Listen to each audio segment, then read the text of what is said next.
morning. You're just the man I want to see. I thought I'd see how you all were. Oh, how kind of you. And thank you for seeing us through the crowd last night. Did you get home all right? We hated to leave you alone with that mob. Oh, nothing to it.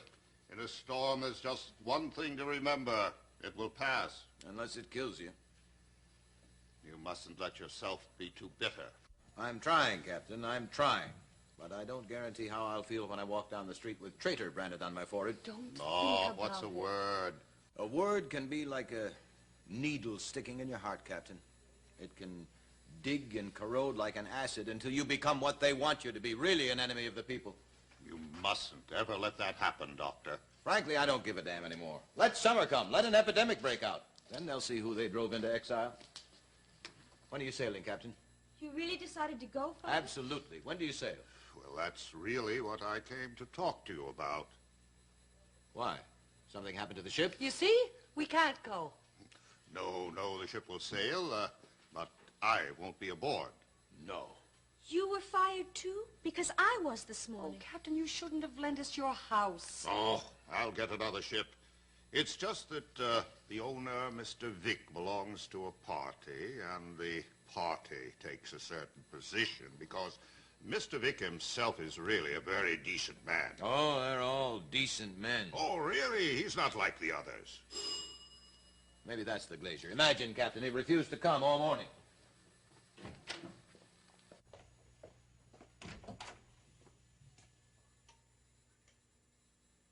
you busy?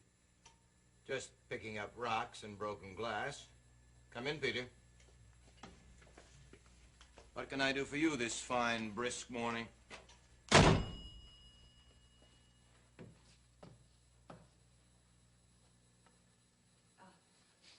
inside, Captain. Yes. I would like to finish our talk, Doctor. Be with you in a minute, Captain.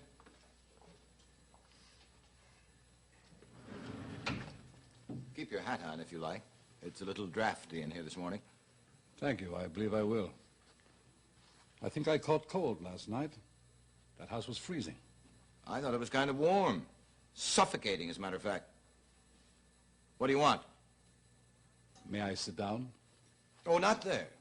A piece of the solid majority is liable to open your skull. In here.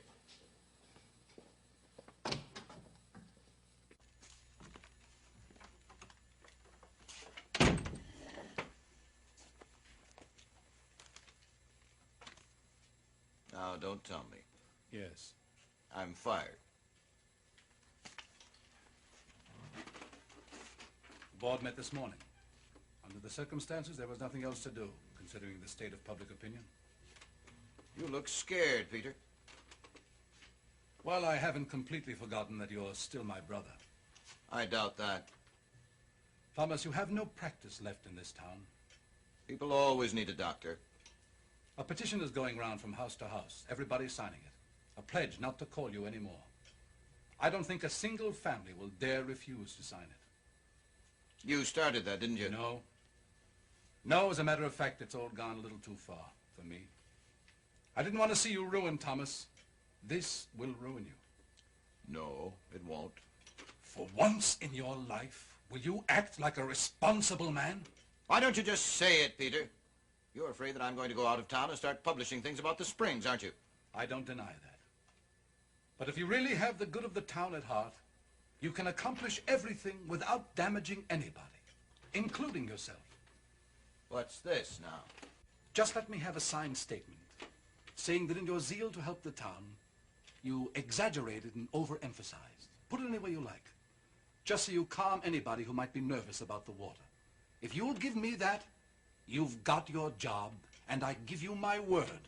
You can gradually make any changes which you feel are necessary. Now, that gives you what you want. You're nervous, Peter. I am not nervous. You expect me to remain in charge while people are being poisoned? Thomas, in time you can make your changes. When? 5 years? 10 years? You know your trouble, Peter? You don't grasp even now that there are certain men you can't buy. I'm quite capable of understanding that, but you don't happen to be one of those men. What do you mean by that? You know damn well what I mean by that. Morton Keel is what I mean by that. Morton Keel? Your father-in-law, Morton Keel. I swear, Peter, one of us is out of his mind. What are you talking about? Oh, come, don't try to charm me with that professional innocence. What are you talking about? You don't know that your father-in-law has been going around all morning buying up stock in Kirsten Springs? Buying up stock? Buying up stock, every single share he can get his hands on. But I don't understand, Peter. What does that have to do with me? Oh, come now, come now, come I now. hate you when you do that. Don't just walk around gabbling, come now, come now. What the hell are you talking about? Very well, if you insist on being dense. A man wages a relentless campaign to destroy confidence in a corporation. He even goes so far as to call a mass meeting against it. The very next morning, when people are still in the state of shock about it all, his father-in-law runs all over town buying up shares at half their value. My God. And you've got the nerve to speak to me about principles? And you actually believe that... I'm not interested in psychology. I believe what I see.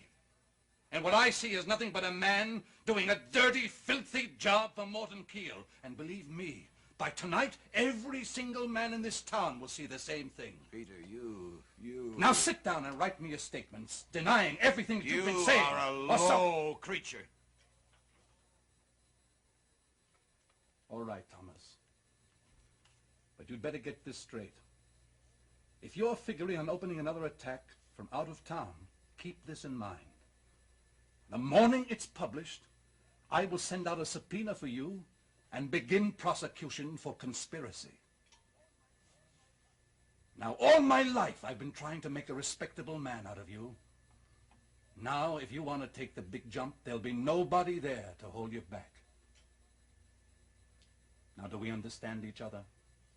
Oh, we do, Peter. Catherine, get the girl. What the hell's her name? Scrub the floors, wash down the walls. A pestilence has been here.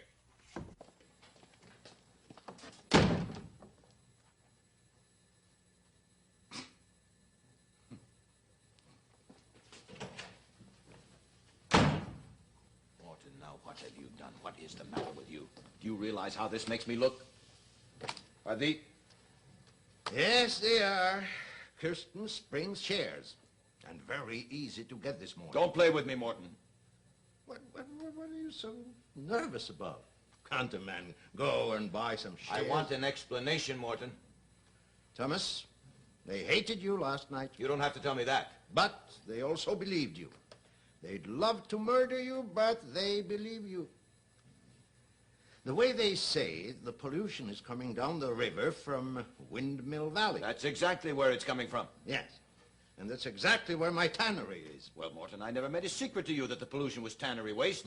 I'm not blaming you. It's my fault. I didn't take you seriously. But it's very serious now. Thomas, I got the tannery from my father. My father got it from his father, and his father got it from my great-grandfather.